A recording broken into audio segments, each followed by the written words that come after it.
The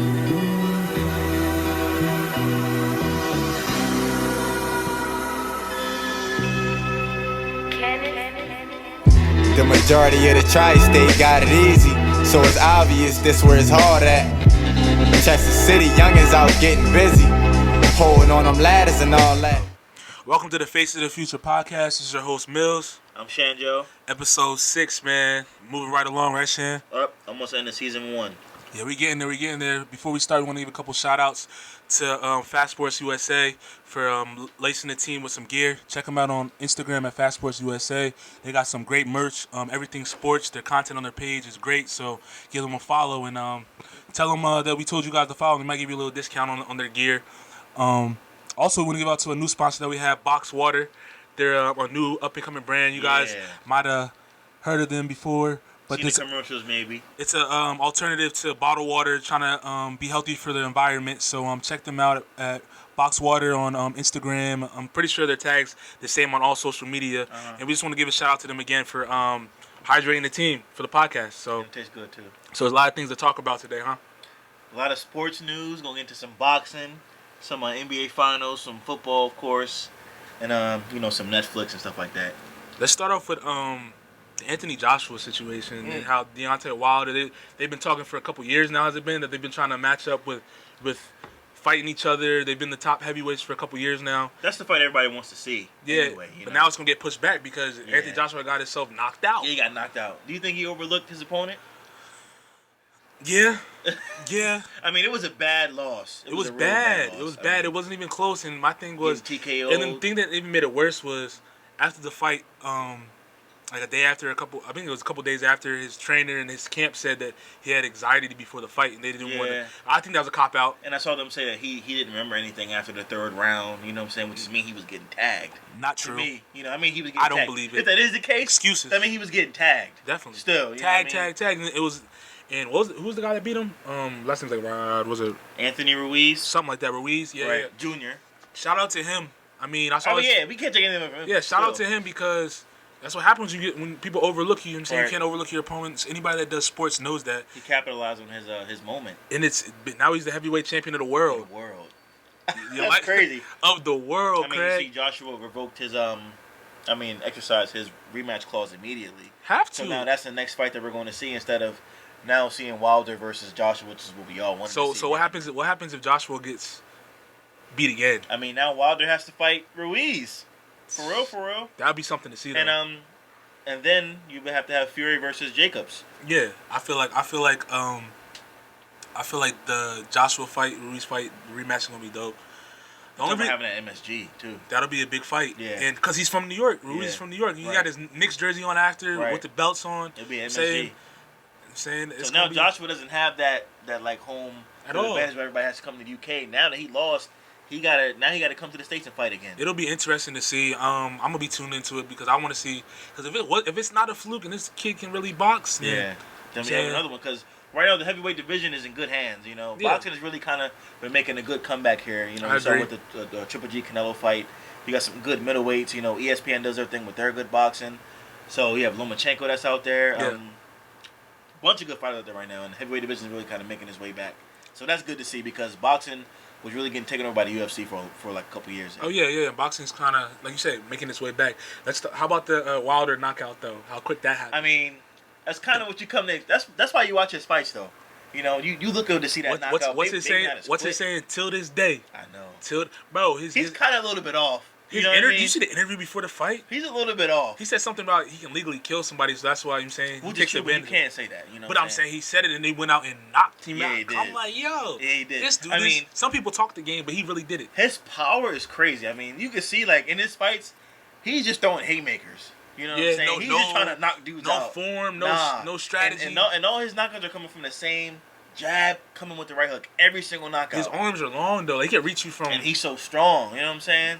You don't want to get hit by one of those. You don't. It's like, I can't imagine. So, I mean, the heavyweight division, like you said, all the boxing is in good hands. But I kind of still want to see the Joshua Wilder fight.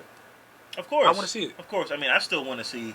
You know, Triple G and Canelo supposed to be fighting again. I still want to see that fight. You know what I'm saying? I want Triple G to beat Canelo so bad. That's a good rivalry. It is a good rivalry. I mean, they're really the two bigger guys. You know what I'm saying?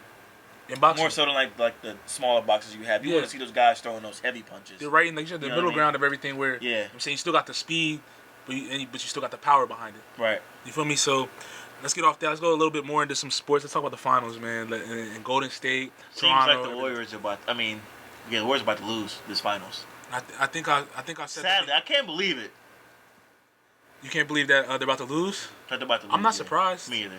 Not with especially with KD and stuff being out, and then Clay getting hurt with his hamstring. And I told people that I told people the Durant injury was more serious than a strain. People try to say you thought it was an Achilles. I said that off. That was the reaction that he had initially. Yeah, I said after when they said it because I think it was like Mark Jackson or something like that said it.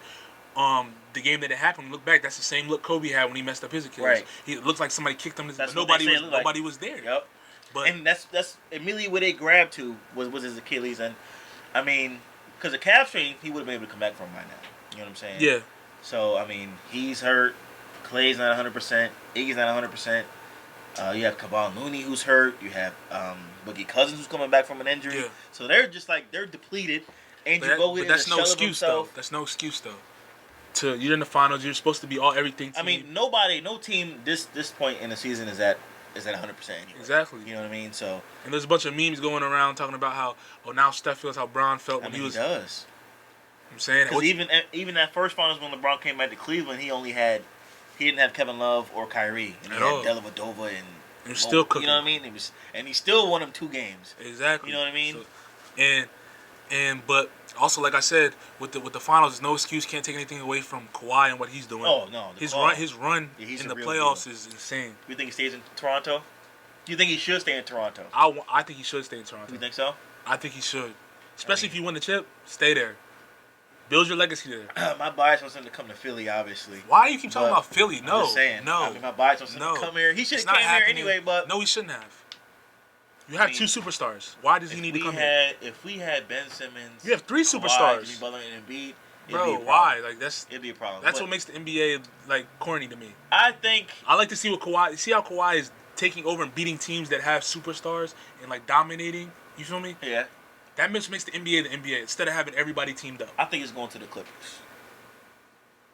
He's from Cali, isn't he? He's from Cali. They're the favorites to land him right now. I think Drake about to be in Kawhi. I don't think he wants to go to LA because of LeBron, even though that wouldn't be a bad look for him either. But I think they about to OVO all them. They're gonna be in the. Come on, Kawhi. He's already had offered free food, free condo. You feel me? Toronto's an up and coming city. Like it's from my head, it's lit out there. And like I told you earlier, they can give him the most money. You know what I'm saying? They can give him $40 million more than anybody else. So I don't see why not, right? Especially if they win a chip. And I think how many 30-point games? They said I looked at someone on ESPN. He has 14 30-point games this playoff. He's going to tear the whole playoffs. So what is it? So I think only people above him was like Michael Jordan and somebody. I forget who else the other person was, but legends. Yeah, legends. So he's up there in that legend talk. So where do you put him in your top for NBA players? Right now? Yeah. Oh, I've been saying all year that he's a top 3 player, and it's not even close. You think he's top 1? Even when number 1? I think he's 1. This season he's 1. Right now he's the best. I would say right now the whole season he's the best. The whole, like you're saying, for the whole season. Kawhi has been the best player in the NBA. He just hasn't gotten, including missing 22 games. He missed 22 games this year. But I'm saying when he's on the court, when Kawhi is playing, he is the best player in the NBA. Better than LeBron. LeBron's on the court. A healthy LeBron and a healthy Kawhi. You taking Kawhi over LeBron? This year? This year. Kawhi. You taking Kawhi? This year. You heard it first. What about okay? So where do you put KD into that mix then? As number 2 or number 3? Because KD's not better. Because before KD got hurt, people saying he was the best. KD is a scorer to me. Like he, in terms of like in all aspects of the game, I think it's this year, Kawhi.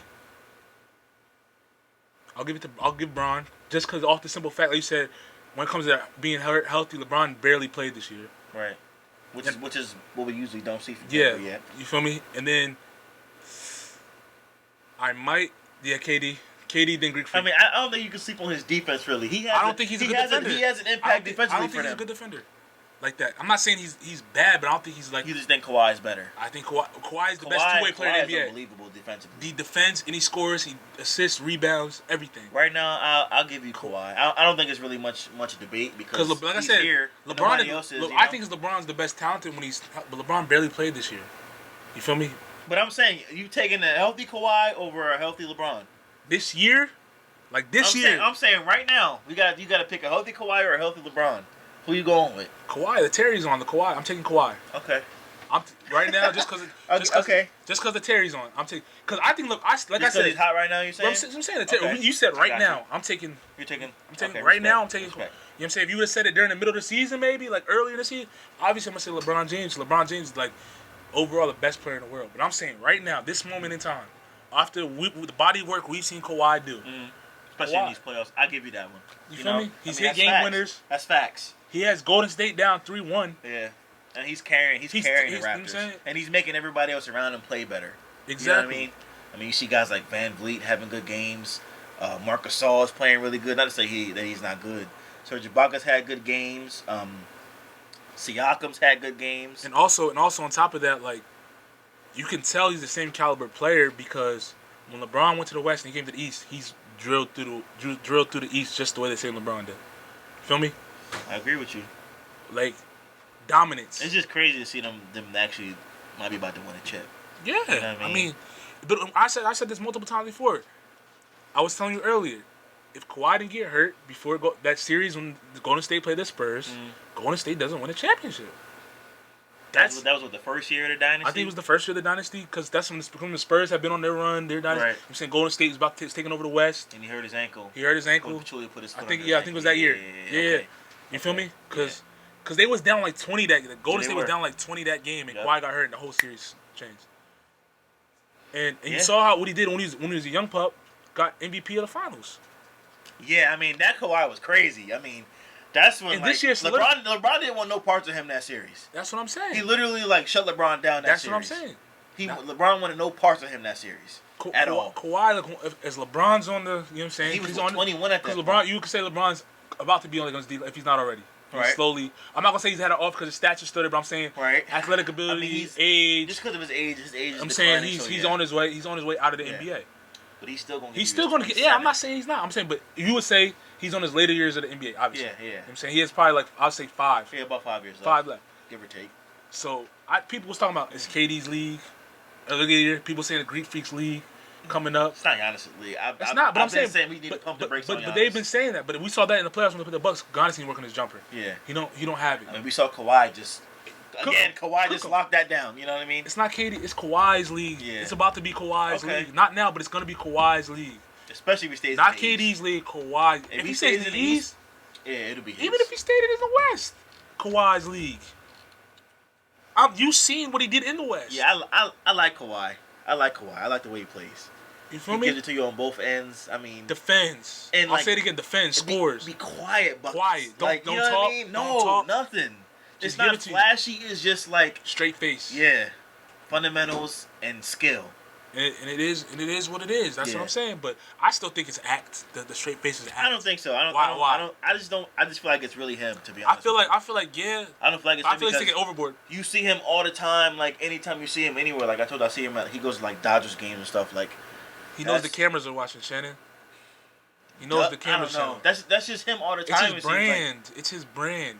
I don't feel like Kawhi is that awkward in real life. I don't know him. I mean, he's probably not that awkward in the locker room and stuff with his teammates, but probably when the camera's on, probably. You know what I mean? You know how certain people have their persona when they're in front of the cameras. It's their brand. That's what his brand has become. Yeah, but the quiet assassin, basically.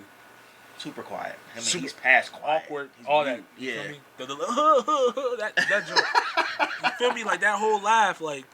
Okay, so while we're on the finals, the other day, one of the Warriors owners pushed Kyle Lowry.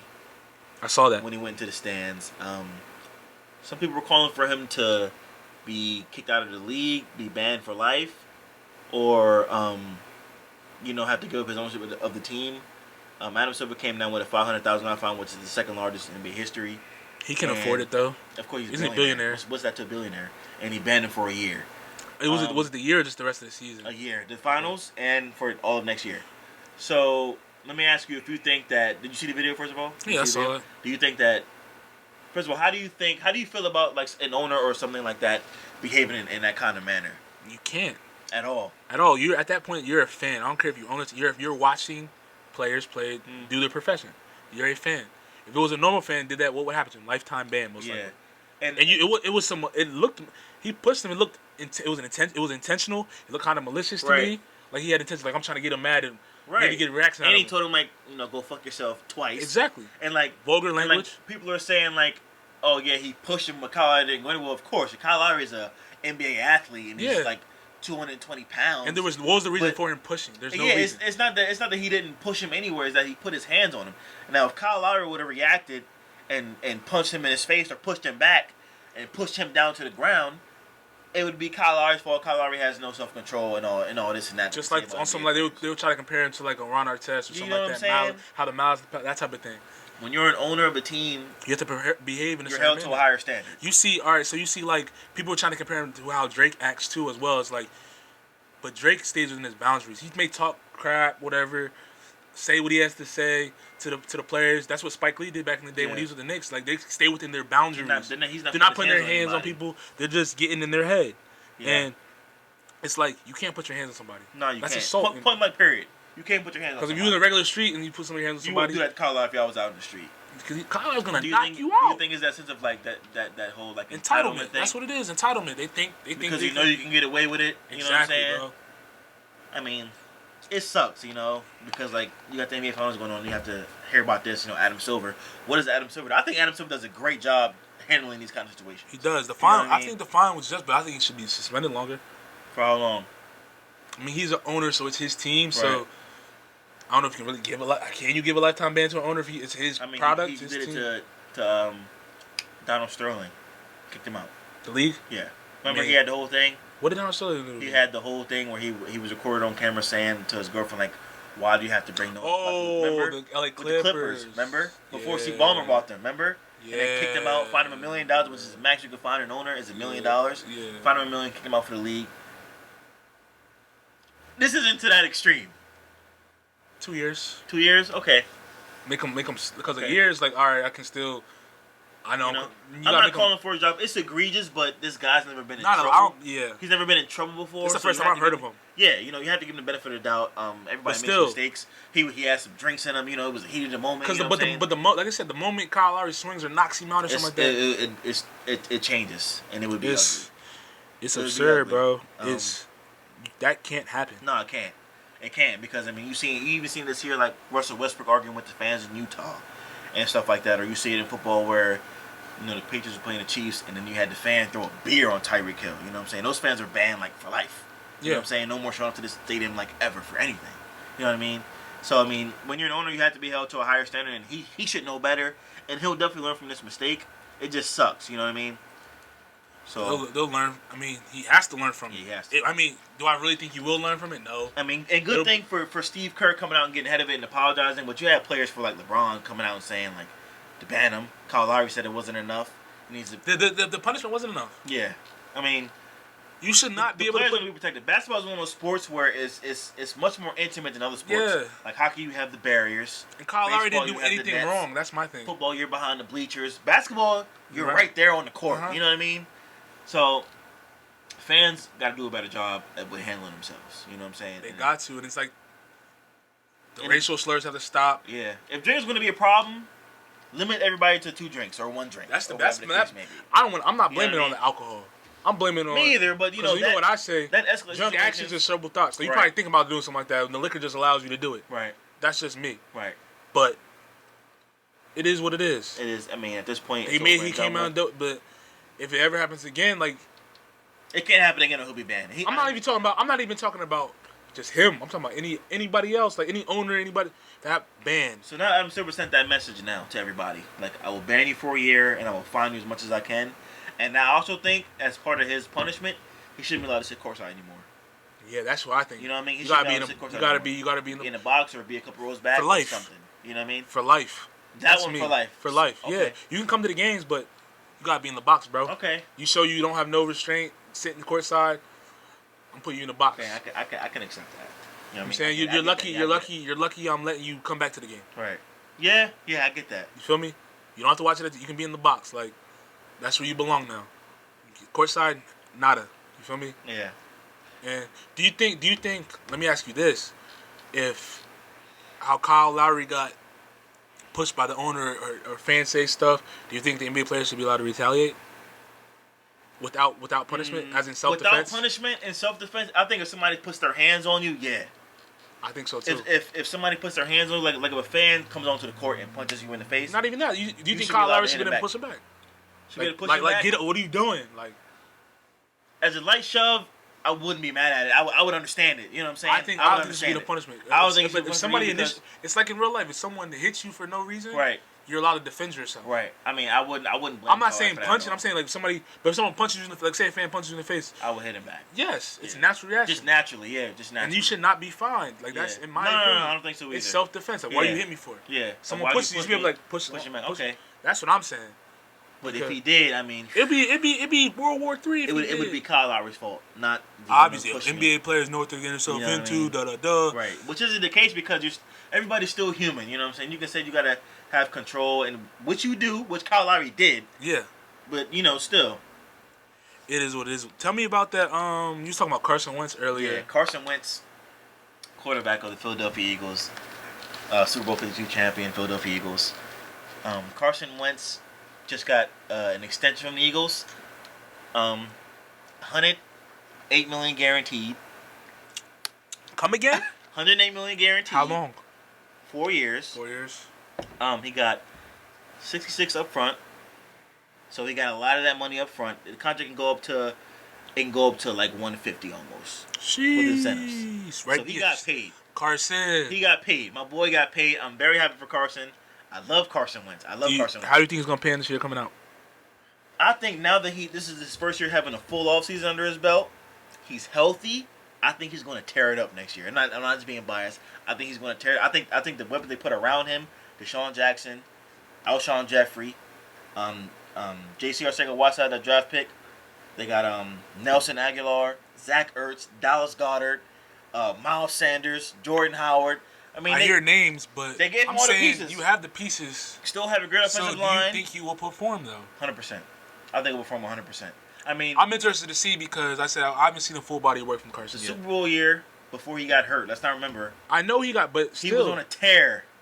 Once again, the regular season is different than the postseason. I agree. Period. He's not proven. It's different when that pressure is on the line. He's not proven in playoffs, but he's healthy now.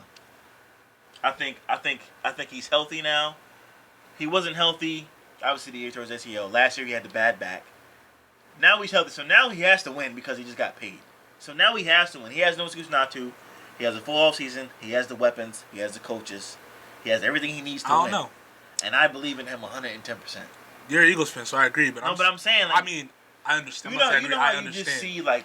You just see certain guys, like I'm sure you see Patrick Mahomes, you think, yeah, that's my quarterback. He looks the part. But Patrick, he is Philadelphia. You can't compare him to Patrick Mahomes. Patrick Mahomes. I'm just talking about the way I feel about it. Yeah, that's what I'm saying. You're passionate. You're passionate, of course. Just like you was passionate when Foles was the quarterback. You was passionate. Of course, you're be passionate. I was passionate about Foles, but I always said that Carson's still the guy, even with Nick Foles. Yeah, but I'm saying Carson's still the guy. And this is smart by the Eagles to pay him now instead of waiting until next year. So what happens if he doesn't pan out?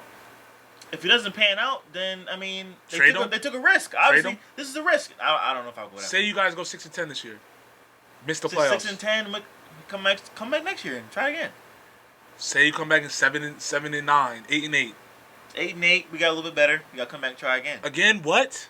We got a little bit better from 6-10 after being what? Super Bowl champs. Then what? We were 9-7 last year. Were you a playoff team last year? Yeah, playoff team. And you on the decline. And, you know what I'm saying? I mean, and there's one. It's a risk. It's a risk. They're taking a risk with this. Obviously, that's a big risk. It is a big risk. You're paying a lot of bread for a man that. But I understand he had his one good year. But let me just say, let's say hypothetically. A lot of people. So that's like Dak Prescott has one good year. Hold on, I'm gonna get to that. Let's just say hypothetically, he has a great year next year, and let's say he gets a Super Bowl win, right? Okay. They would have to pay him more than they paid him now. Okay. You get what I'm saying? Also, they paid him a lot of money up front. A lot of that money's already covered, now. Yeah. So on the back end of the deal, if they need to get out of it and get rid of it and trade him, or move him, or cut him, they can do that, and it won't be that much of a penalty to him. Also, Dak is due to get paid. Jared Goff is due to get paid. Patrick Mahomes is going to get $200 million. Yeah, Patty. You know what I'm saying? That's my guy. So they were smart to pay him now before the market resets again with Dak and Jared Goff. And even Andrew Luck's doing like 2 or 3 years. Does he have a choice in the middle of his contract to? I'm not sure.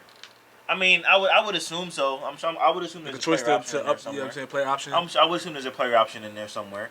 But I think it was a good idea for him to pay him now and not wait because like you said, Dak, who's also looking for a new contract, now he has leverage in his deal going to make his money. So Carson is making almost $30 million a year. Now Dak can say, I'm 3-1 against the Eagles. I've been to the playoffs twice. So now let's say I want $32 million a year. Now he can say that, and it's not like they can really say that you're not worth it because he's already proven that he's worth it. I don't think he's worth it personally. And now I think that with the Eagles signing him now, they put pressure on Dallas. So now that they're gonna have to pay, they're gonna have to overpay for Dak now. Which I'm fine with that because I don't think Dak is as good as Carson, for sure. Yeah, I don't. You know what I mean? Dak has plateaued. I think Dak has had good success, but I just think just basic eye test tells you that Carson is a better quarterback and a better talent. I agree. I think Carson's a better NFL quarterback. Of course. Yeah. With that being said, Patrick Mahomes is going to make $20 million next year when he signs a deal, which is outrageous. So, we've never seen that before in the NFL. That's going to be crazy. He made $200 million. That'll be good. That'll be good. How much guaranteed money is he going to get? Carson's getting 107. You got guys getting $100+ million guaranteed. He might get 130 guaranteed. 130 guaranteed. He might. If we sign him, for $200 million. That'll be if he get. Say what number was it again? $200 million. Guaranteed, Brad? No.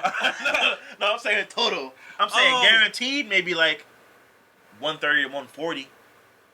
That's still a lot of bread though. It is. I'm saying that's an extreme amount of money. Jimmy G signed for 5 years, 137. Jimmy G, he's still not proven. Mahomes could get that in his entire guarantee could be that entire contract. Facts. You know what I mean? But we'll see what happens. We'll definitely see what happens because, like I said, it'll be interesting how it plays out. And because my thing is, I just personally don't think I would take a chance. Because you said his contract's 4 years? He was on Wentz? Yeah. Yeah, 4 years. What do you mean? Oh, my God. What do you mean you wouldn't take a chance on him? Didn't he just... Was he due for a new deal? Either this year or next year. I would have waited. I wouldn't have. I would have waited. Period. I think that them paying him now, like I said, they covered themselves on the back end of this deal. So they cover themselves on the back end of the deal, but I need Wentz. If I'm a GM, I need Wentz to show me he can play a full season before I wait. I'm not disagreeing with you. Because injury's big for me. They took a risk. You pay somebody, and then say he gets hurt again, like he did this year. He got hurt. He came back too soon. They tried to rush him. He tried to rush back. But now this is different now. But listen. He gets hurt again. You got this bread up front. He's hurt. Now nobody's gonna want him because he's a liability. He's 3 years in a row that he's been hurt. Somebody will take him, bro. Somebody will take him. Are you kidding me? At the cost of what he has? Somebody will take him, bro. Are you kidding me? 3 years in a row. Injured. Somebody will take him. Somebody is going to take him. Somebody's going to be desperate enough. Someone will. I'm not going to say, but no one's going to want that price tag. I don't think no one's going to take up his contract. Niggas got out of Mozgov's contract. They got out of the Lou Aldain's contract. I trust Howie Roseman, okay? So who would take him if it came down to it? I don't know. We can't say that right now. Somebody will take him. I'm telling you, somebody will take him. My friend, I'm going to have to disagree. You don't see what I see in Carson. I understand your point. You don't watch the games. I don't watch the games. You didn't watch him play. I watched Carson play. Not like I did. I watched Carson play. I see what I'm not knocking his knocking his caliber. What type of talent he is when he's healthy. I'm talking about the liability. He's healthy. Yeah, he was healthy. Yeah, he was healthy when he came back last year too, and then got knocked. He wasn't healthy though. He came back early from an ACL. He came back like 9 months. But they said he was healthy. Of course they did. Yeah. He clearly wasn't, and now he's playing with no knee brace. He's good now. Put the knee brace on, Carson. He's good now. Put the knee brace on. Put the knee brace on. Carson want to light shit on fire this year, bro. Put the knee brace on. He's gonna get back to that. Put it on. I want your career to be long. He was for sure gonna win MVP that year by far. He's gonna get back to that. I want your career to be long, because it would hurt me deep down in my heart to see it not be long. You get hurt again, and the contract be. Because I want to see Carson Pano. Like I said. Me too. I mean, I want to. But time will tell. It's a risky deal. Time will tell. It's either going to work or it's not going to work. Exactly. But let's get off that. Let's get into the face of the future talent before we get into our deep segments of the day. This is Kofi Toast. She's a rising artist out of Jamaica. She has some hits, new project coming out. We featured her on our Face of the Future playlist. I think it was our first playlist that you guys can stream on iTunes and Spotify. So this is Kofi once again, Toast. And sponsored by Box Water and Fast Sports USA. Check them out on Instagram and all platforms. Fast Sports USA, everything sports, upcoming sports, professional sports. They have merch coming out. Check them out. And Box Water, they're a new alternative to bottled water, healthier for the environment. And they keep the podcast hydrated. So we love it. Subscribe to their page, everything like that, because we're all about saving the environment, going green, things like that. So, so this next topic is something that's real heartfelt to the pod. Toby's here, by the way. He just pulled up. What's going on, guys? But this topic right here is very heartfelt. Just being black males in America and things that have been going on. We've been seeing just throughout social media, news, media in general, history since the beginning of our country. And what I'm talking about is When They See Us. When They See Us was a documentary that came out about the Central Park Five that Ava DuVernay, I think her name is, she made. It was a 4-part series that told the story of 5 young teens who got wrongly convicted of rape and assault in New York. And it was a big ordeal back then because the police forces were very crooked back in the day, whether it was LA, NYPD, and this type of case was very, very troubling to. I want to say it in the right way. I don't want to give the wrong details, but it was very troubling to the community, the black community. Right. Because, like I said, it was 5 teens who had their life ahead of them. Right. And just seeing the details that went on in the case and how they plotted against these 5 teens, knowing that they didn't have anything to do with the rape that occurred, and they still plotted against them and put them in prison for between 7 and 14 years, was it? They got between 8. It was like 6. It was like 6.5 and like 14 years. Yeah. So about that time, it's crazy. Like, I mean, that's they really lost their whole childhood. Right.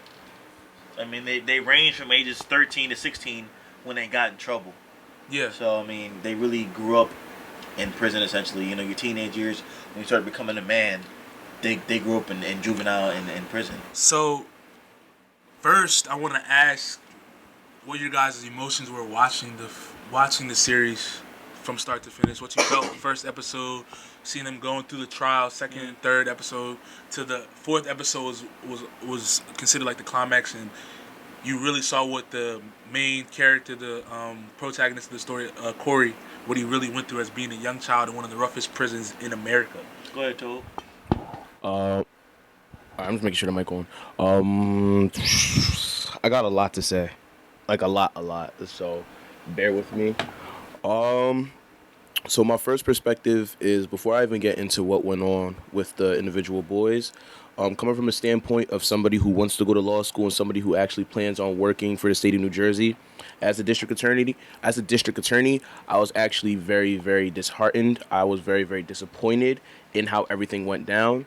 I understand that this was a situation that happened well over like 30 years ago, but looking at the situation of how a system will literally just set up people of color just to prove a point and just to push an agenda, it's very disappointing. And what really made it disappointing was the fact that, like, they were really trying. It wasn't even a situation where it was just a minor coincidence. There was no coincidence at all. The only coincidence at all was the fact that they were in the park around the same time the rape happened. Other than that, there was no coincidence. And the fact that they tried to pull and literally set up 14-year-old boys, 14-year-old African-American men, it was very disappointing. As a lawyer, I understand there's sometimes you can try to manipulate evidence to make it work in your favor, but the fact that you're actually pulling evidence which showed that none of these individuals did anything and you're still trying to put the blame on them is actually very disappointing from the standpoint of ethics. Yeah, it's malicious. It really, I just want to say before you finish, Watching it was hard to watch. Like, it was disturbing. That was the first time I got emotional over it. Yeah, me really, too. like, really was in my bag. It was disturbing to watch. Like, I could just, it just hurt. Like, it just hurt your feelings. You know what I'm saying? Watching what they was doing to these kids. It was sad, bro. And I feel like, to the point that Toby was saying, the point that you were saying, Shan, I feel like we felt so emotional because we saw ourselves in all 5 of them. I was telling my girl when we were watching it, I said, that could happen to me, that could happen to my friends, that could happen to any of us. I literally saw myself in all 5. Like, it could happen to any I could be walking down the street one day just because I fit the description or was in that area vicinity, they could just pull me in and be like, oh, we're just going to use him because he looks like somebody that might have did something, or he fits the description, and I might not have anything to do. Like, the one, I think his name was Kevin, was the smallest one, I think his name was. Kevin, yeah. He was just walking through the park, and the cop knocked him out. With his helmet? With his helmet. And they used the attack, the injuries he got from the cop knocking him out as evidence that he raped Right, woman, that the girl scratched him in his eye. which was insane to me. I was like, I mean, like, I was just, like, thinking, like, just imagine all the times, like, all of us were just out in the street playing, like, walking around or playing sports or whatever. Any cop could have pulled up on us and just grabbed us and done us the same way that those kids were done. And that's why it was so crazy. And that was my thing. Obviously, when you look into the situation now, there were things that, like, when you look at the situation, like, going into the court case, before, like I said, before I give my spiel on how I genuinely feel, looking into how the case went down, looking on the outside, looking in, obviously no one is ever going to be perfect. Obviously, it was obviously the 5 boys against the state. They're obviously dealing with a lot less money than the state had. But looking at the situation now, what I felt that could have been done was they could have actually hired professionals in terms of reading body language and reading situations of, what's the word I'm looking for? Bodily or injuries from their part. Because looking at how that situation went down, had they had someone who's very good at reading body language, read Corey's everybody's tape, especially Corey's, they could have easily have told that he was set up and he looked very, very scared in what he was saying. My thing is, but I don't even need a professional. We could see it as normal everyday citizens. You can see what was going on. Which is true, but you also have to understand this is us. We're African Americans. We're African Americans. Looking at it from a standpoint of Caucasian Americans, I'm going to be very honest today. Like, they don't care about that. We could look scared, I know that, but once they hear that, it's over. It's not the court that I'm like, what is the jury comprised of? Huh? What are juries comprised of? What are they made up of? They're supposed to be an equal representation of the state. And they are normally everyday citizens, correct? Yeah, but in most cases, in jury selection, I know that, but I'm saying though, how does that even work? I'm saying though, before we get into how it works, I'm saying though, you're everyday people, right? Mm-hmm. I'm going to assume that based on the trial and the depiction they gave of the jury, that it was a mixed trial. I'm sure it wasn't all white people on that trial. No. What I'm saying is, the evidence that was given to them, presented in front of them, there was not beyond a reasonable doubt to convict them of a crime. But you also have to look at the situation of let's look at a recent case. Let's look at the R. Kelly case, right? Yeah. R. Kelly, it's obvious that R. Kelly did all those things to those girls. Even back in 2001, he did all of it. But what happened? He got let go scotch-free. The reason he got let go, though, because when the tape came out was because they didn't have a date until they couldn't tell when it was. Yeah, but it's not whether there's a tape, whether there's a date, there's not a date. Doubt, like no, but that's the thing, though. Even though there's a tape, there's not. He did the shits, and that's the thing. But the situation is from a jury standpoint. And this is where I was getting into, right? When you look at a jury, right, the state is going to comprise themselves of who they want on their jury, and the defendant's going to choose who they want on the jury. Depending on that, that's how they have an equal representation. Yes. Some of them are gonna be biased, and that's the case. And that's the thing. People are never gonna know that. They always think that it's supposed to be equal. It's never equal. And that's the situation. Like, for example, if you wanna this is from what I was told. This is not my knowledge. It's from what I was told from a lawyer. If you want to choose a case like a situation where there's a rape on the case, you choose the jury. You want to choose a lot of Spanish people. Culturally, if you rape a woman in Spanish culture, it's like you literally killed somebody, and that's the case. And looking at a situation of, like, let's look at Trayvon Martin's case, for example. They tried to choose the jury, which consisted of a lot of African American moms. The case, it unfortunately didn't go through just based off of how everything went down. But for the most part, the jury's always going to be biased. So from my perception of how everything went down, everything was biased from the jump, as you said. And looking especially from the jury, even though they're said that they're everyday people, it was going to be biased from one way, shape, or another. All the cases that you gave an example of were them trying to convict somebody. Like, them like, basically trying to convict them. It wasn't, like, beyond a reasonable doubt type situation. You know what I'm saying? Like, that's what I'm saying. Like, it was clear as day. Like, from the footage that they gave off, the recordings of the confessions, you could tell that the confessions were swayed, that they were being told what to say. There was no DNA evidence in the whole thing. Before we even get to the DNA, the kid Corey in his interview or his confession tape couldn't even remember the names that people told him to say. And that's the problem. That should have been he does not know what's going on. And that's what I'm saying. None of the stories added up at all. Yeah, and that's my point of the whole thing. Is just like you picked out like everything was biased from the jump. But what always gets me mad is a jury. Like you said, these are people that are everyday people that are supposed to honestly look at things from regardless of what happens to them, from a very, very honest and neutral point of view. And most people can't do that. When most people see African Americans, especially back in the 90s, they're going to think of thugs, they're going to think of criminals, no matter what age they are. No, that's just how it is. That's why they said the whole title, the Wilding Five, whatever they call it, the Wilding Five. And that's the problem. And when you have that type of situation, when you have that type of situation, especially during the 90s, especially during that type of time in New York, it was always going to, and situations like that were always going to happen. And that's the worst part about it. And going into the story of the African American boys, because it's just like, you ruined their lives. And it's not even from the standpoint of like, oh, they were in jail for 5, they were in there for juvie. No, Corey was the only boy who was at age 16, went straight to an actual adult prison in Rikers. He went straight to Rikers in solitary confinement. The worst prison ever. They call it the jungle, you know? Tell me this, like, what is your thoughts on that rule of sending minors like that to adult prisons? If you want me to be honest with you, the whole criminal justice system is BS in America. No, like, facts. and the thing is, you have to really look at. Cause I think I said this before previously on like another episode. Like the problem with the criminal justice system is that it's not necessarily justice. It's like your mom beating you and she not even telling you what you did wrong. And that's really the most important part. It's like when you have this situation of sending people to jail, there needs to be a certain type of rehabilitation. Like when there isn't. Like in episode 3, when they were talking about how they're trying to get their lives back in order, they have to go there every 90 days. They can't get certain jobs. They can't work certain shifts. But it's like, if you were rehabilitating these individuals while they were in prison instead of just treating them like animals, when they come out, they can be functioning members of society. It's not even that. It's because it's a business, bro. Even if that's it is, the bigger picture. But that's the thing, though. Even if it is a business, you can still find a way to profit off of that business without sitting here doing what you're doing to those people. How are they going to profit off their business if they don't have people in their jails? That's the thing, though. You don't have to send everybody to life. And you don't have to sit here and say, oh, they're only getting 10 to 15 years. It's what you're doing in those 10 to 15 years that matters. You can send somebody there for 20 years, but if you're genuinely rehabilitating them, then it's going to work out. In Australia, someone killed somebody. They got 10, 15 years. But when you go to the jail, it's not really jail like the U.S. They got TVs, they got beds, all that. They're coloring, doing all that. They're seeing people because it's like human interaction is important. When somebody's doing something like that, stuff like that is not mentally okay. There's obviously something wrong with them that they're doing that. And when you have that type of situation, why is it that every single country can do that? Australia can have a great rehabilitation center for their criminals. The UK, Europe, all of them can have a great system. Is like, it's annoying. Like across the country in jails, or like you walk in the door, and like instead of like them having you like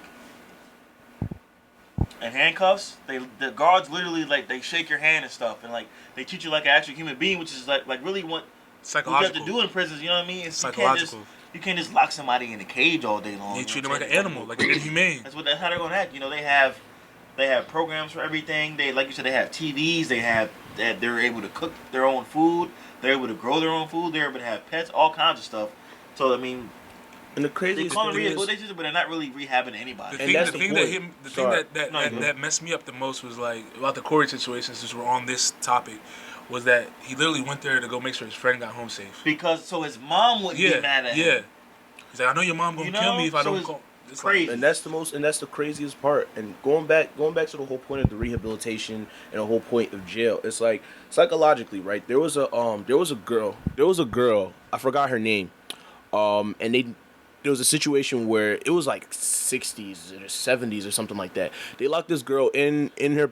The father locked her daughter in the basement for years, like the first 5, 6, 7, 8 years of her life. She came out, she couldn't talk, she couldn't interact, she didn't know how to talk. She couldn't interact anything. Yeah. So it's like, what makes you think that if you sending people to jail like this, you put them in solitary confinement, you put them in with other criminals, you're not trying to help them, there's not actual paid legitimate therapists for these people to sit here and help them out? What makes you think that they're gonna come out and work and do well? They obviously couldn't save they can't. They couldn't save her at all, you know? They can't. They couldn't teach her anything. And that's the point. And going back to your point as well, Miles, in terms of it's a business, it is a business. Like I said, you can send somebody to jail for 10 to 15 years. That's still going to be somewhat profitable. Because like I said, I know I said this on another episode, it costs more to kill somebody with lethal injection by the death penalty than to keep them in jail for life. So it's like, what are we really talking about here? You get what I'm saying? So you sitting here having this type of situation where you say it's a business. It's a business, but there's a certain way you can operate in your business. Obviously, every business operates differently. They don't but if care it's a business, about rehabilitation, but that's the bro. point, though. That's the thing, though. I understand it's going back to the whole money situation, but at the end of the day, everything comes up and catches up to you. Now it's a situation where we're overpopulating prisons. All types of prisons. And what has changed? And nothing has changed, but the situation is going to be at a certain point. Something is going to have to change. You can't sit here and you can't keep building prisons. What's you can't. What's it going to take for it to change, though? It hasn't changed for years and years and years now. If you want me to be honest with you, this is going to sound crazy, but until there's a legit riot where Chaos. where chaos happens. Riots, though. No.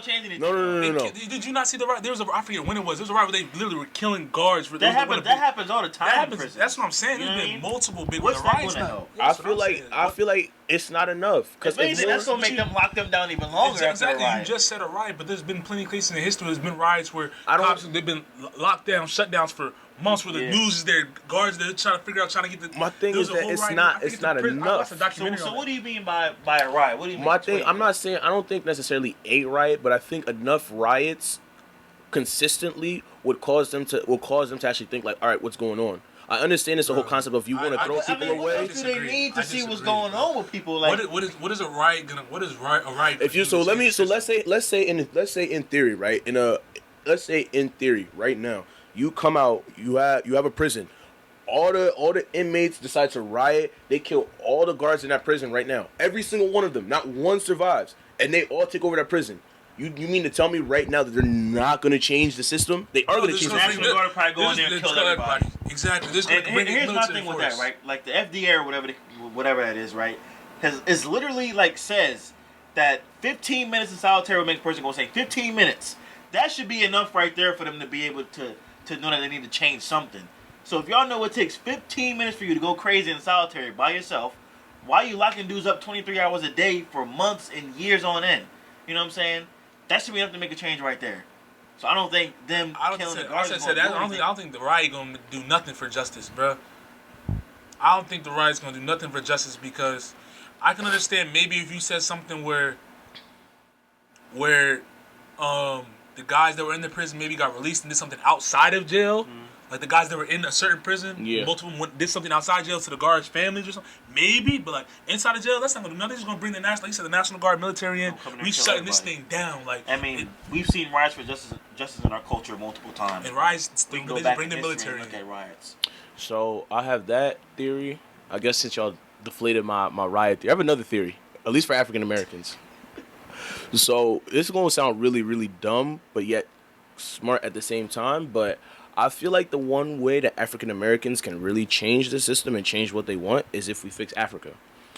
And the reason why I say this is because when you look at how the system is brought up, even just psychologically, even before we get into the system, psychologically, we're always going to feel comfortable around people that look like us. White people are always going to look comfortable around people that look like white people. If we have in this country, that's naturally how it is. Things are segregated. Sometimes it's on purpose. Sometimes it's not on purpose. Mm-hmm. And the situation ends up being this. It's like we have a country or we have a whole continent right now that is in shambles because of white settlers came in, did what they did, raped, took people for slavery, and took them to different countries, and essentially did the same thing they did back home. And the situation is they left the continent in a mess. So why not we have, for example, another theory that I have, let's say it's a person like Jay-Z, for example. We have another person, say like Rihanna's, the Drakes. They go back and they fix those countries that they're from. Enough where we can go there and we can inhabit those places. You mean to tell me now that politically things wouldn't change, economically things wouldn't change, and even the jail system that we have wouldn't change? It would. You saying change over there to affect here? Yeah. If we change everything in Africa and the places that we're from, guarantee you the U.S. would sit here and literally beg us to come back. Because it's like, this problem is what you're saying we should all go there. Is that what you're saying? Go there and fix the country, yeah. Or go there and fix the countries. Because you think about it. If we have a place to go... But are you saying like all of us as black people go to Africa? Not just Africa, but just the places that you're from. Like say if you're from Jamaica, if you're from the islands, if you all just go back and fix the places that you're from, literally invest in there and make that place a better place, guarantee you a lot of things will be fixed in this country, not just for African Americans, but we'll end up getting the things that we truly, really want. Do you really think that'll happen? They might not want. It may not happen. It may not happen immediately, but if you look at the system, I think we would have to. I feel just fixing up wouldn't. We'd have to leave. That's what I mean. No. You talking about fixing up? And saying I'm saying we would literally have to leave and not come back. That type of thing. If you're talking about hypothetically in your theory, just fixing stuff and coming back, like nah. That sounds like Marcus Garvey thing. Yeah, like you would have to. You would have to. If you're thinking that, you would have to leave and saying stay there. I think if we leave like you're saying we are. I don't think they will want us to come back. No, they will. Because you think about it, bro. African Americans, just in this country alone, have $1 trillion worth of spending power. Imagine if we take that whole spending power and put it into Africa, or put it into Haiti, put it into the islands. Yeah, but how many of us actually know that? You know what I'm saying? Like there's so many poverty-ridden black communities out there that have no education, no anything. They don't know anything outside of where they're no nothing. But that's the point, and that's what, maybe that's where we should start. You know what I'm saying? That's what I'm saying. You're talking about go out different places. We need to start right here. If you want to start right here, then yeah, it's all about the education, educating these people that you're not, like, to be honest with you, y'all live here, like y'all were born here, but y'all not from here. You're not. And I'll be very, very honest. I'm not saying this to be some hypo hotep dude or some no, like I'm being honest. Like, to every African American that's probably gonna listen to this podcast, y'all are not from here. Y'all are kings and queens that were born in Africa. Some of y'all have roots in Ethiopia. Some of y'all have roots in Sudan. My point is, I didn't mean to cut you off, but yeah, we know our roots are from other places.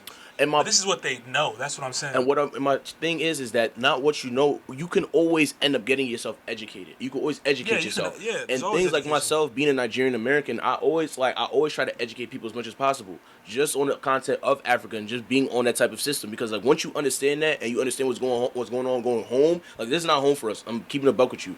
This is not home. Africa's back home for us. When you educate the people what's going on at home and how it's like, then people are going to know what to do. And people are going to feel a lot more empowered to do what they need to do. Yes, we have a situation where we're basically slaves. We're basically slaves to the system in every single type of way. Like, and we just have to understand, we have to keep empowering one another. We have to encourage one another. Y'all not from here. I understand that times are hard now, but if we tough it out and find a way to get out of this system and we get the hell up out of here, I guarantee you life will change for us for the better. And I could put my bottom dollar on that. So with all that being said, all that information you're giving off, where do they start? This is your theory. Where do people start then? Where people start is... Because obviously our generation is not going to change. We ain't going to see it like that. Yeah, no. Your family packs up. You're saying you're from Nigeria. You're saying your family packs up everything. You all moved to Nigeria. Yeah. My family packs up everything. We moved to Sudan or something. Yeah. My house packs up and they go to Morocco or somewhere. Yeah. Like so that's the solution? Not just that. You saying we all go to our home countries where our roots are from. It doesn't necessarily... And we build it back up. Yeah. They won't let us back in here, Toby. Huh? They won't let us back in here. I guarantee you, I could put my bottom dollar they will. Because you think about it, bro. In every single situation, have you noticed that African Americans are basically the core foundation of why everything runs? Look at entertainment. African Americans run the entertainment industry. Right. So it's like, so how do you? And that's my thing is, it's like the thing is we understand that. The thing that we understand is that most of the top people, not even just top, everybody in this country everybody in this country wants money. People who are executives understand that black people will do anything for $1. And looking at that type of system, looking at that type of industry, when you change the entertainment industry, if you take everybody out of basketball and football right now, what do you have? Obviously, it's you have Tom Brady. You have Tom Brady. Facts. You have Tom Brady and Scrubs. Yeah. Who do you have in the Warriors? No, that's Andrew Bogut. But the thing is, we're not disagreeing with the fact that we run things like in terms of entertainment, culture, fashion. Yeah. Like we set the trend. I'm saying we spend the highest dollar. We set the trend. We spend on it. We understand that. Mm-hmm. What I'm trying to get is what your theory is getting to.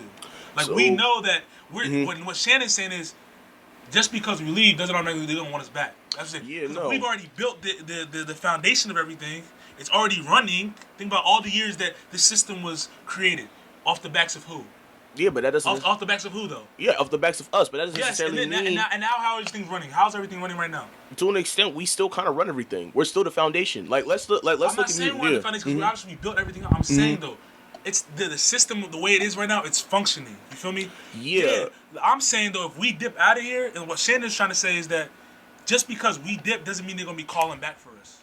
They don't have to call back for us immediately. It's not about an immediate thing. It's about a progression. I'm trying to understand what you're trying to say. I understand the concept that you have. I'm not disagreeing with the concept that you have.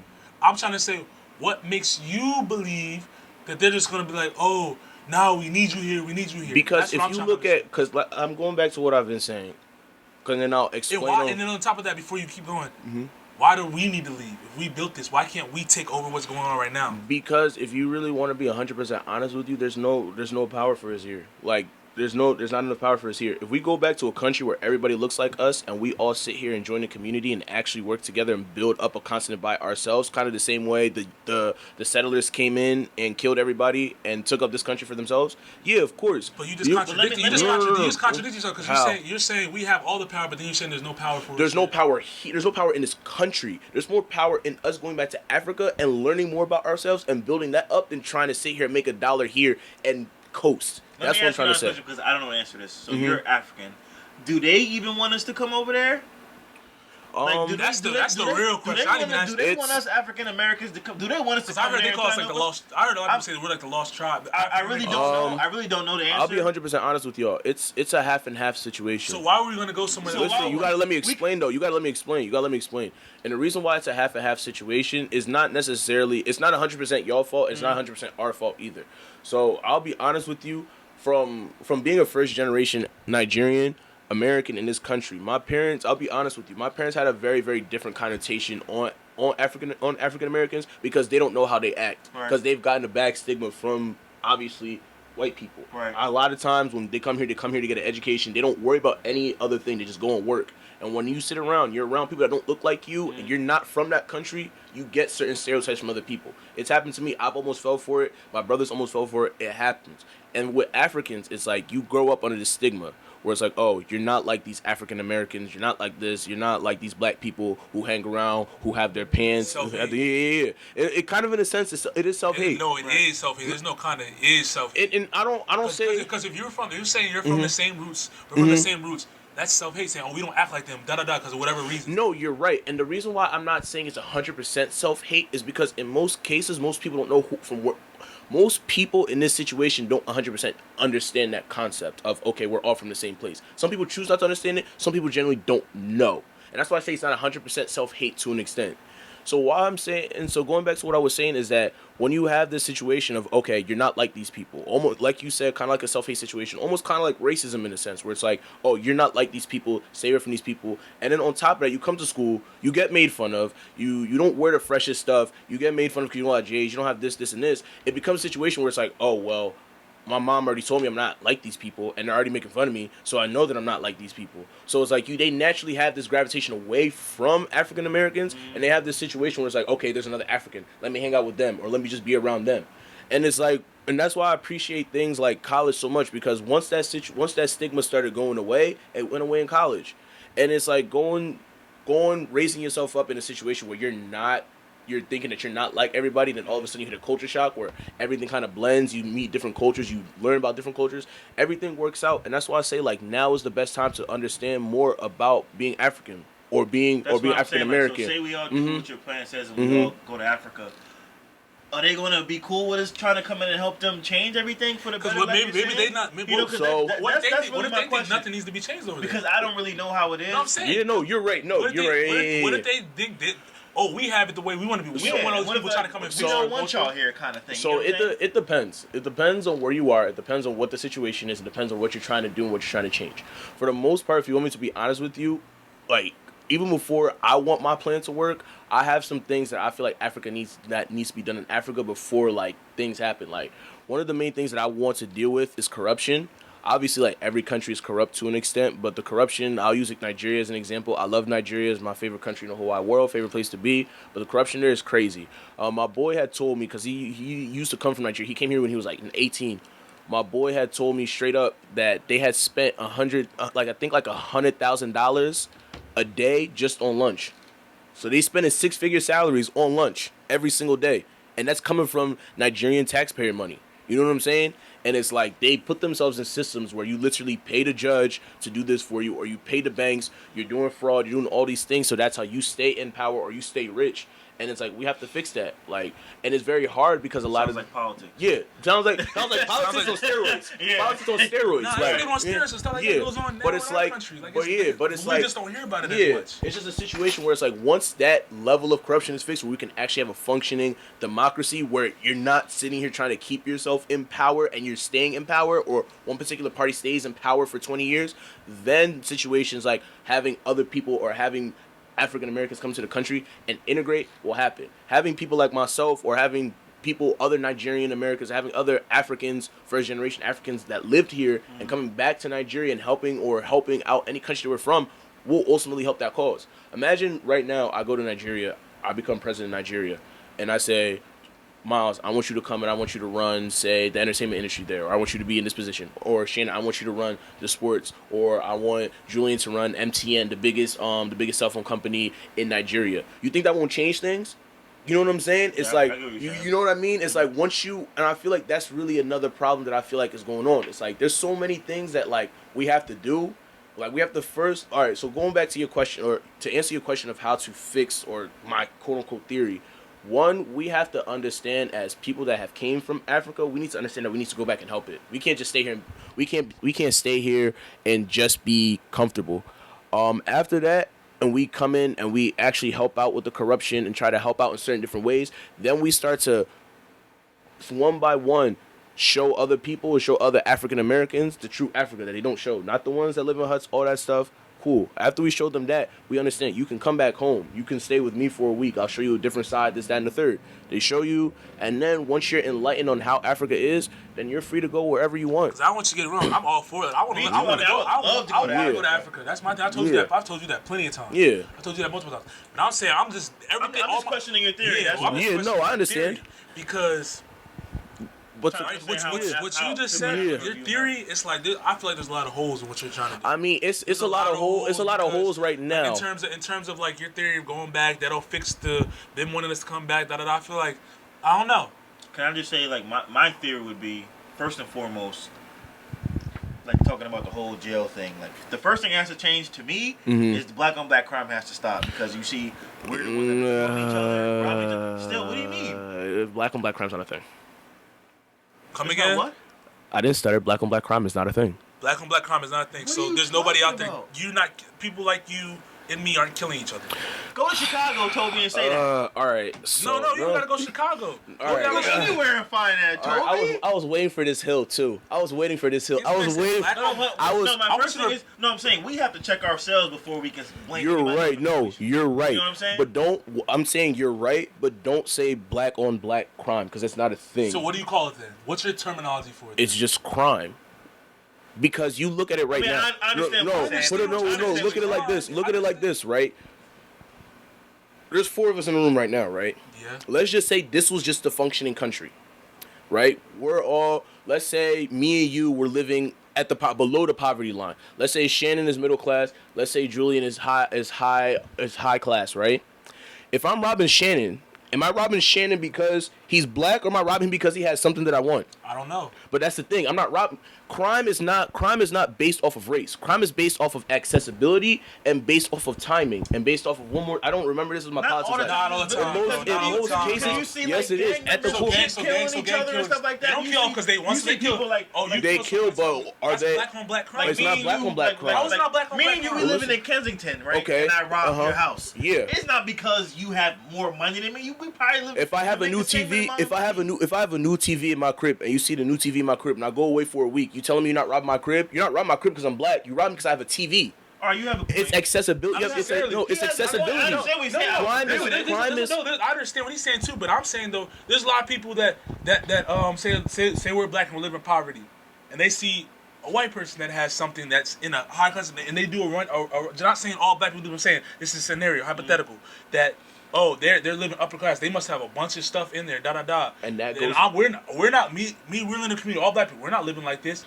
The people across the road, they're living. Let me go get what they got. And that's based off in reverse too as well. Say if a white person living around poverty line and they feel some type of way about a black person having something. But that's I'm gonna go get what they have. A black person shouldn't have that. But that's the thing. But that's the thing. It's not based off of race. It's based off of accessibility and proximity. But then that's considered a hate crime, and that's what I'm saying. If we have black on black crime, like say black on black murders, that'll be considered a hate crime. And considering the fact that in most cases, so what's a blood kill in a crip then? Okay, that's just murder. It's not based. It's not that they're not hating on them. That's why they killed them. It's based off of proximity. But I'm saying, so someone killing. So you're in a rival gang or something like that. Not even a rival gang. You're just somebody that's on a different block than me.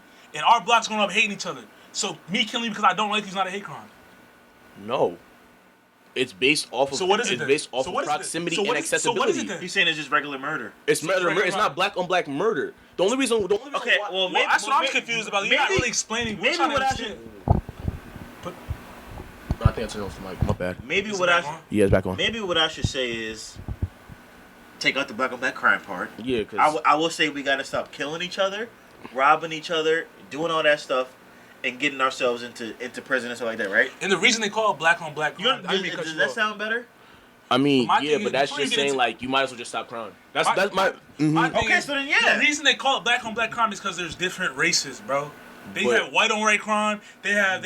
You feel me? But That's my what I'm thing, saying. yo, I get what you're That's saying. why they. No, I understand. I understand what you're saying. I understand that, but the term. to kill each other. No, but already. that's the point of what I'm saying. The point is the only time that term ever comes up is when we're dealing with issues with race. We're dealing with issues where, say, a white man kills a black man, or in any situation where a white person is involved with a black person. Black on black crime always has come up.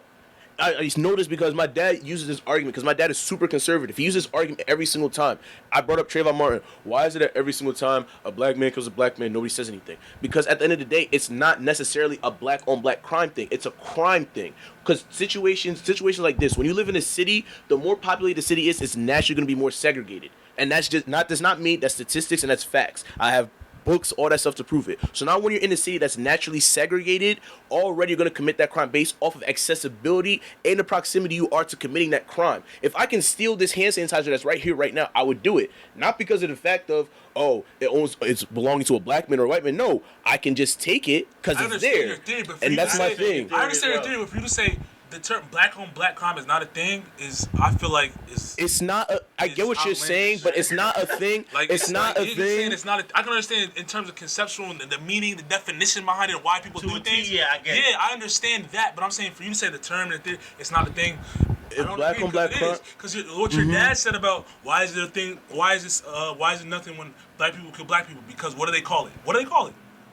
What do they call it when a black person kills a black person? Murder. No, they don't. They call it a what? Black on black crime. And that's what I'm saying. And that's the point. That shouldn't be. There's a reason for that. What's the first thing they say when we try to fix things after a cop say a white cop kills a black person? We got to fix what? Black on black crime. But that doesn't necessarily. That's the first thing that but at the end of the says. day, and that goes back to my point. Is like, why is it that every single time a situation comes up dealing with a black person, black on black crime has to be brought up? If I die, we need to stop killing each other. Okay, so white people need to stop raping each other. White people need to stop starting fires. White people need to start. We're not talking about white people. We're talking about black people. But that's the point, though. But that's my point. My point is, no, I understand that. But my point is, no, I understand that. But my point is, every single time a black on black crime situation happens, it only happens because either a white person did something to a black person, or a black person did something to a white person, and then black on black crime seriously comes up without dealing with white on white crime, without Hispanic crime. That's not true. It is true. It is 100% true. That's not true. Every single time. When the Nipsey Hussle thing, when Nipsey Hussle got killed by a same gang member, they said we gotta stop black on black. It wasn't a white person killing somebody else. It was a black person killing a black person. But that's the point. It's still crime at the end of the day. It is still crime. What did media? Everybody they said we wanted it to do something, but we gotta stop black on black crime. But black on black crime. What I'm saying is black on black crime is not a thing the way that you think that it is, and that's the point of what I'm saying. I get what you're saying. I understand what you're saying. But you saying you can't. You on some other stuff. Talking about it's not. It's not. Like I said, I would die. I would gladly die on this hill. But you saying it only comes up when you saying it only comes up when a race. That's what I'm saying. I do. But my thing is, you talking about it only comes up. It only comes up when another race kills. Say we mess with another race, black crime comes up. No, it comes up when black people kill black people. All right. God forbid, right? God forbid another white man kills another poor innocent black soul. God forbid that happens. Watch the narrative come back to black on black crime for no particular reason. Comes up when any black person gets killed. I don't know if I necessarily understand what you're really. That's what I'm saying. I don't know if I've ever seen that, Toby. That's what I'm saying. You're saying a white man kills a black person, then they bring up black on black crime in that situation.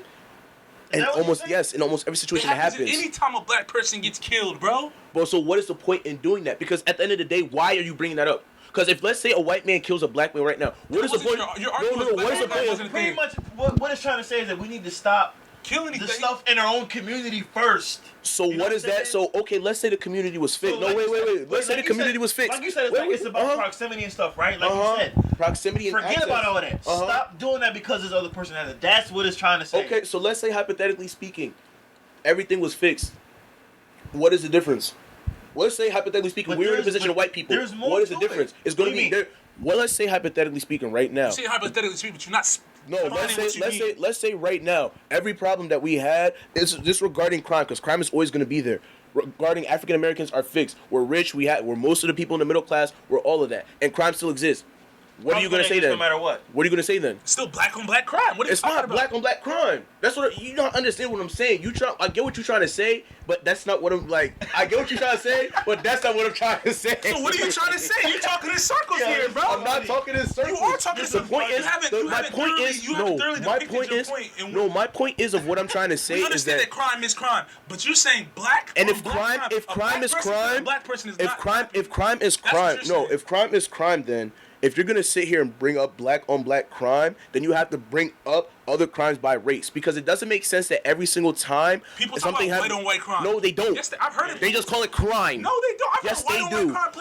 When a white person burns down somebody else's house, I've heard when a white I've person, heard the term white on white crime. maybe you have, but that's not a thing. That's not a thing. I have. You saying it's about like proximity stuff, but it could be like, because me and Miles could be like, it could be like, you know what? They go Miles, fuck that nigga, I'ma shoot him. What's that because of? That's not about proximity or because he has something that I want. That's what I just said. That could be just because So if you're rich, you make Yes, no. Yes, it does. You're bringing hypotheticals. I'm not bringing hypotheticals into it. Just because me and Miles, right? On a normal day, I don't like Miles and I see we arguing like we are right now. and I kill him. What's that because of? What's it Well, because not because of? he's black. Because of proximity. What's it because It's not of? because he's black. No, we didn't say that. What's it because of? You said what's it because of? Because he wanted to kill somebody. But I'm saying that's what we have to stop doing. It's That's what he's saying. It's That's what he's proximity. saying. But what I'm saying It's is not that proximity, Toby. if you say F Miles right now, I'm gonna shoot him right now. You're saying that because you have the accessibility to do it, not necessarily because he lives in Colorado. It's like, oh nah, I'm gonna blow up his house. Because he has something that you want And that's what I mean. When you have Anybody access, has access to kill anybody, bro. But Anybody has access to kill anybody. It's access, it's proximity. It's depending on how much money you're making. If you're a poor white man, all right. Trying to say. I get exactly what you're trying to say. And what I'm saying, in most situations, yes, crime will always happen. In most cases, crime happens because 1, you don't have that much money. 2, because you have access to commit the crime.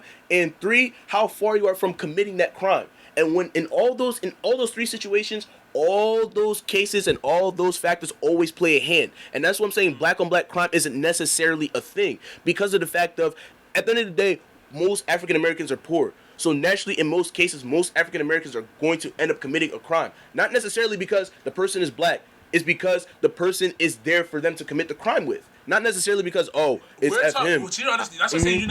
We're understanding what he's trying to say. What his point was originally.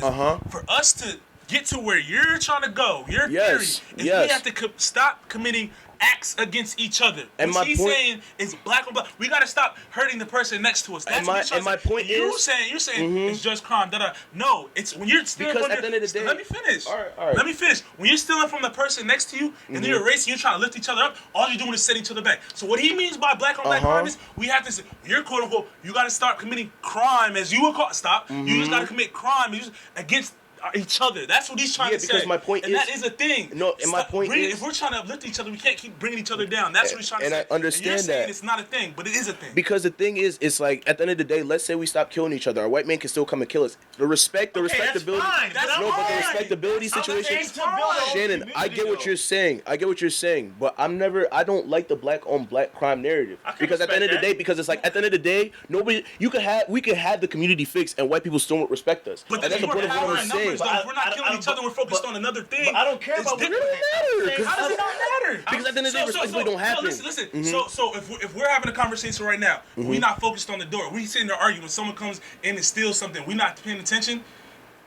But it changes the scenario. Now we're all paying attention. We're looking at the door. We're all together, right? We're not arguing amongst each other, but we're focused on someone that's infiltrating the system or whatever. We're gonna be more liable to stop the action that's happening, right or wrong.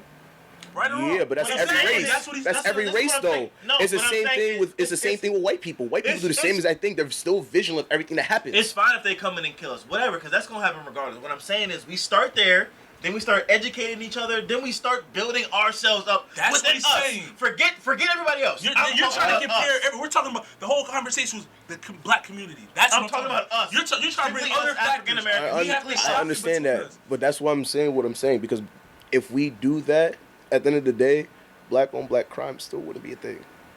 Simple.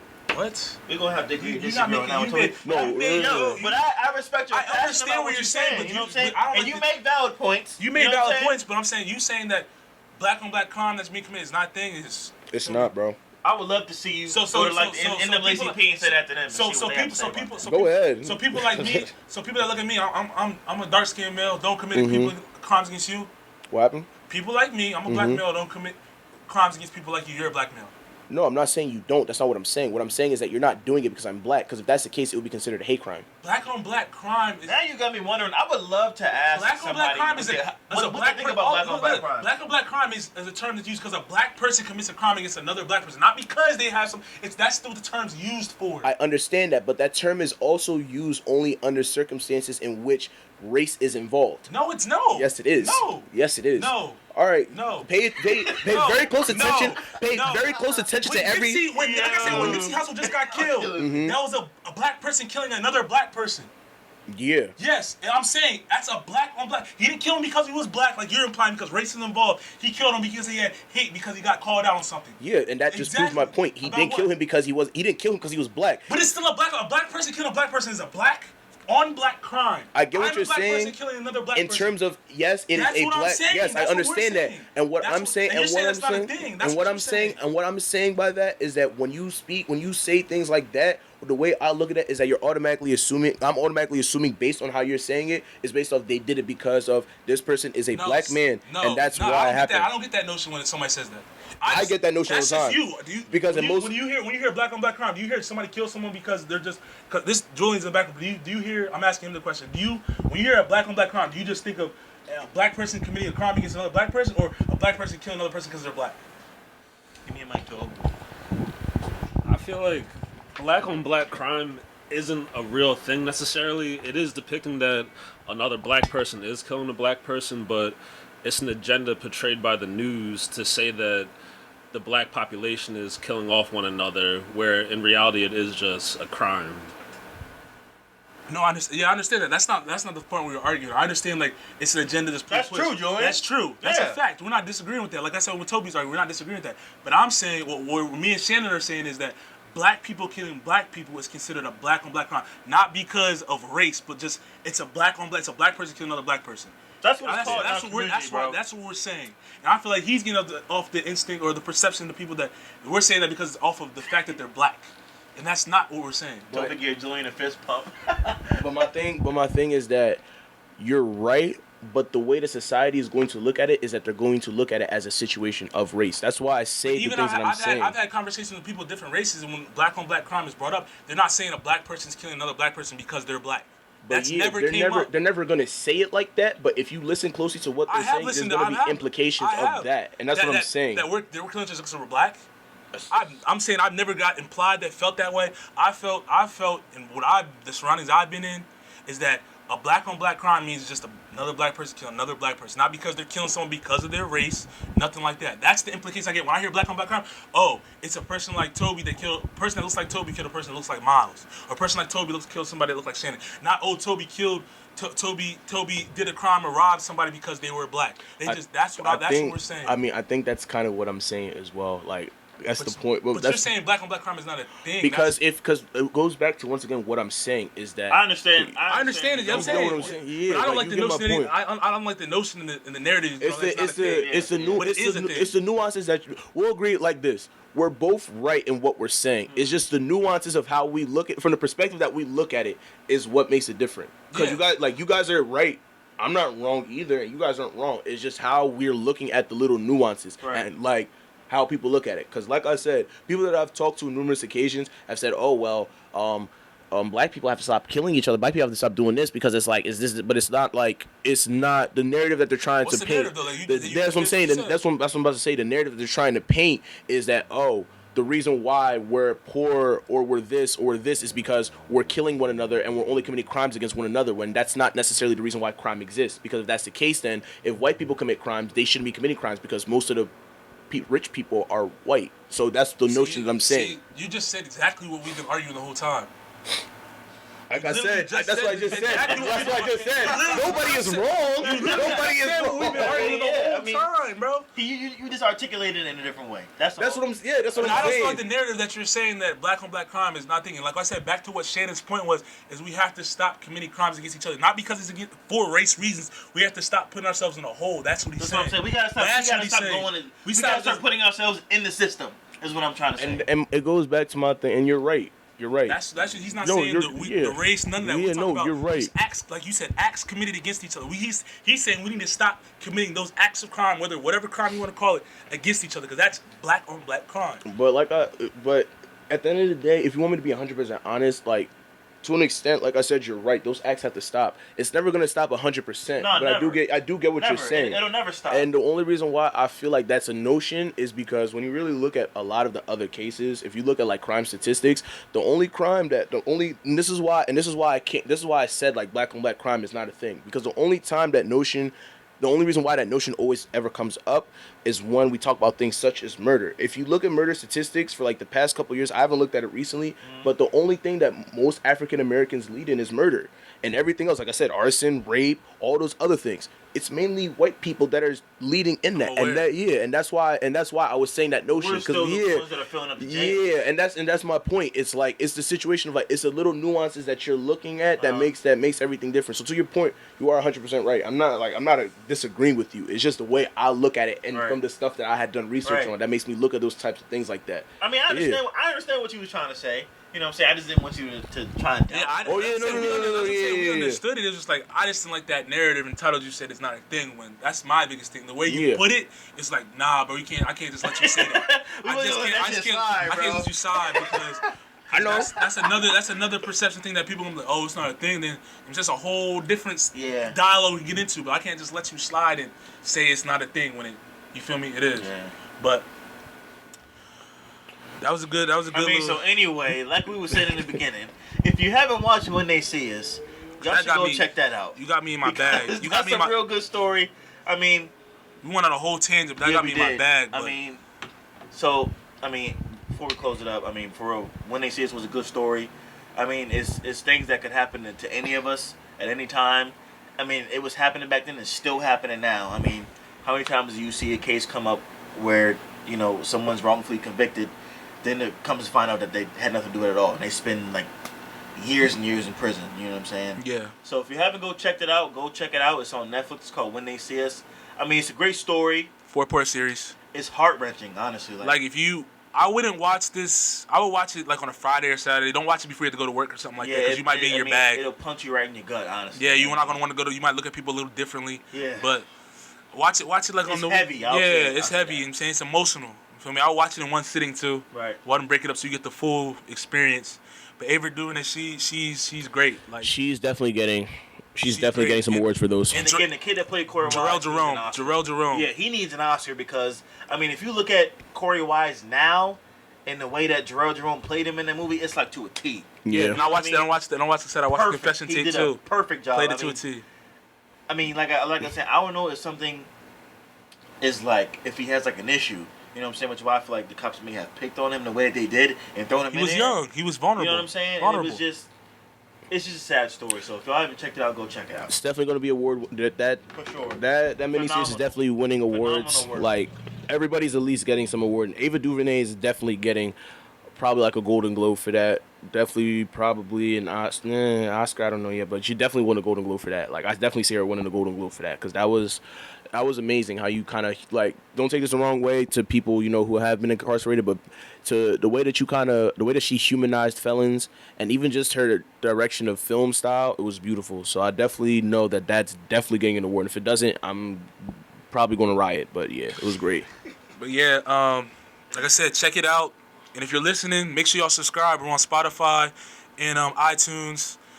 Stream us. We have 5 previous episodes. Listen to the every episode we have so far. Leave a review, subscribe, share with your friends, and we'll catch you on episode 7. Next episode. Appreciate you guys. See y'all, man. Signing off, man.